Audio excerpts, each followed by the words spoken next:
It started subtly, as most things do not with a bang, but a quiet whisper of discontent, a feeling I couldn't quite name, but one that gnawed at the edges of my otherwise perfect life. Michael and we had been together for 10 years, since college days. Our love story was the kind people envied, a gentle unfolding of shared dreams, comfortable silences, and unwavering support. We built a home, a life, a future, meticulously planned out chapter by chapter. I loved him, I truly did. But somewhere along the way, the vibrancy, the spark that once illuminated every corner of our existence began to dim ever so slightly, like a forgotten lamp in a bustling room. It wasn't a sudden shift, but a gradual erosion, a slow fading of the brilliant hues that once painted our world. Life became a routine, a predictable series of events. Work, home, dinner, TV, sleep, repeat. The passionate conversations gave way to logistical updates. The spontaneous adventures were replaced by scheduled errands and predictable weekend plans. We still said "I love you," but the words began to feel more like a comfortable habit than a heartfelt declaration. I told myself this was normal. This was maturity. This was the natural progression of a long-term relationship. Everyone experiences this. I reasoned, trying to quiet the growing unease within me. But still, a persistent part of me longed for something more, something thrilling, something that would make my heart race again, not with fear, but with exhilarating anticipation. I yearned for the feeling of being utterly consumed by emotion, by a sense of newness, by the unknown. This quiet yearning became a fertile ground for what was to come. Then came Alex. He was a new client at the firm, vibrant, charismatic, full of life, and an infectious energy that seemed to light up every room he entered. Our interactions were purely professional, at first discussing project timelines and client briefs. But his gaze lingered a little longer. His smile held a touch more warmth than strictly necessary. He listened to me, truly listened in a way I realized Michael hadn't in years. Not because Michael didn't care, but because our conversations had become rote, predictable, a script we both knew by heart. Alex asked about my passions, my dreams, the things I wanted to do before I settled into this comfortable rhythm, this well-worn path. He made me feel seen, heard, understood in a way that felt intoxicatingly novel. I started looking forward to our meetings, our quick coffee breaks, our casual chats by the water cooler. My days at work, which had previously felt like a monochrome painting, suddenly burst into color. I found myself dressing a little nicer, laughing a little louder, staying a little later. A small flicker of excitement would ignite in my chest every time I knew I would see him. Guilt pricked at me at first, a sharp sting, reminding me of Michael, of our vows, of the beautiful life we had created. But I rationalized it. It was harmless, innocent, workplace camaraderie, nothing more, just a little spark to lighten the monotony. It was a dangerous game of self-deception that I played expertly. One evening, we were the last two in the office, working late on a critical presentation. The city lights twinkled outside the panoramic windows, a silent testament to the hour. We ordered takeout shared stories about our lives, our pasts, our aspirations. The conversation flowed effortlessly, as if we had known each other forever. He made me laugh until my stomach ached, a genuine, uninhibited laugh I hadn't felt in ages, a laugh that seemed to echo in the quiet office space. There was an undeniable chemistry, a magnetic pull that I fought to ignore but couldn't. Every touch, every shared glance, every lingering smile felt charged with an unspoken understanding. a complicity that thrilled and terrified me. He walked me to my car, the cool night air wrapping around us. We stood there for what felt like an eternity, under the soft glow of the streetlights. His hand brushed mine accidentally on purpose, sending shivers down my spine. My heart hammered against my ribs, a frantic drum beat, a wild bird trapped in a cage. He leaned in his eyes, locking with mine, and he whispered, "You're incredible." In that moment, all my carefully constructed walls crumbled. I knew what was happening, I knew it was wrong, but I craved the feeling of being desired so intensely, so passionately, after years of feeling taken for granted, however unfairly. The kiss was electric, a jolt that shook me to my core. It was illicit, thrilling, dangerous. It was everything I told myself I didn't want, but secretly yearned for.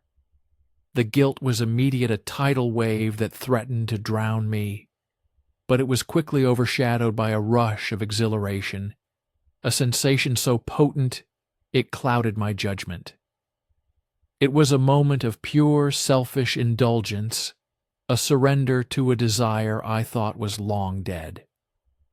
I went home that night to Michael, who was already asleep in our bed, and I felt like an imposter, a stranger in my own life, a person I barely recognized, staring back from the reflection in the darkened window. The weight of my betrayal was already pressing down.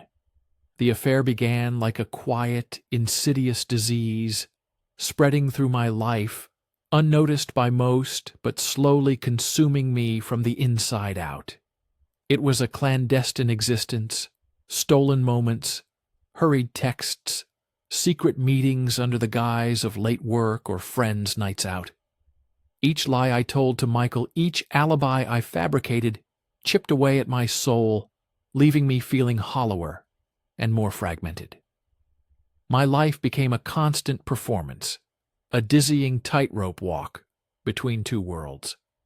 I meticulously constructed my alibis, practicing them in my head until they sounded convincing even to myself. The thrill of deception mingled with the constant gnawing fear of exposure. With Alex, I was free, I was adventurous, I was the woman I used to be, before life settled into its predictable pattern.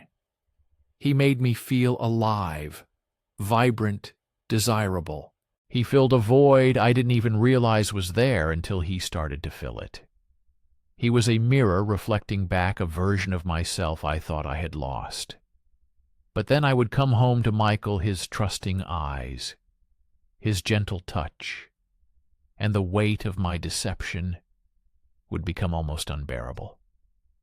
I saw the kindness in his face, the unwavering love, and it was a mirror reflecting my own ugliness back at me, the hypocrisy, the betrayal. The cognitive dissonance was immense, a constant battle between my desires and my conscience. Our relationship began to suffer. I became distant, irritable, easily provoked. Small arguments erupted into full-blown fights, often triggered by my own guilt and defensiveness. My patience wore thin, my temper flared quickly.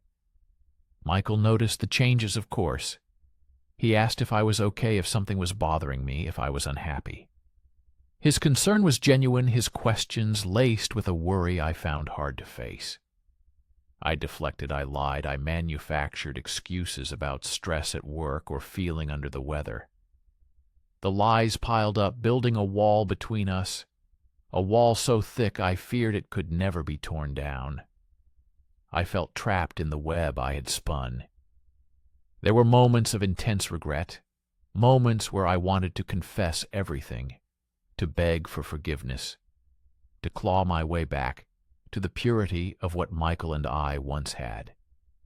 The thought of losing him, of destroying everything we built, of seeing the raw pain in his eyes was too overwhelming, too terrifying. So I continued the charade, trapped in a prison of my own making, oscillating between the fleeting high of Alex's attention and the suffocating burden of my secret. Each day I woke up with a knot in my stomach, a sense of dread that today would be the day it all came crashing down. The physical toll was also noticeable. I was exhausted, constantly on edge, my sleep restless and disturbed by nightmares of discovery.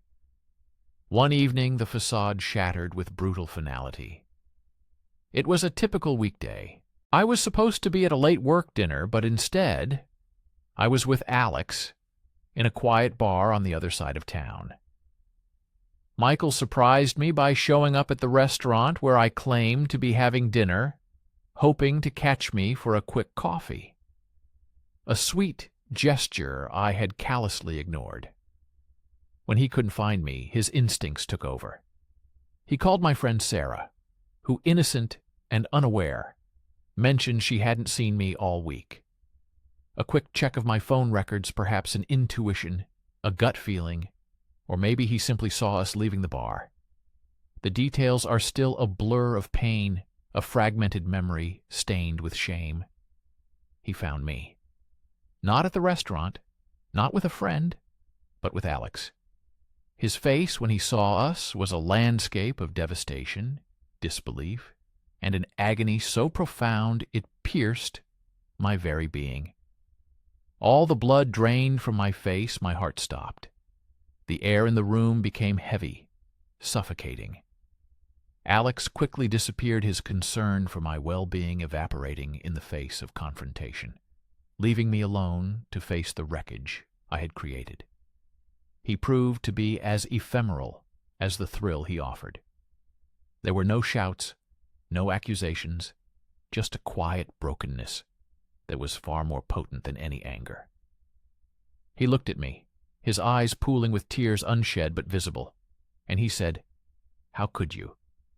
Those 3 words, spoken in a voice devoid of all hope, all future, all love, shattered my world more effectively than any screaming match ever could have. The shame, the regret, the profound sorrow that washed over me was a physical weight, pushing me down into an abyss of despair. I had broken the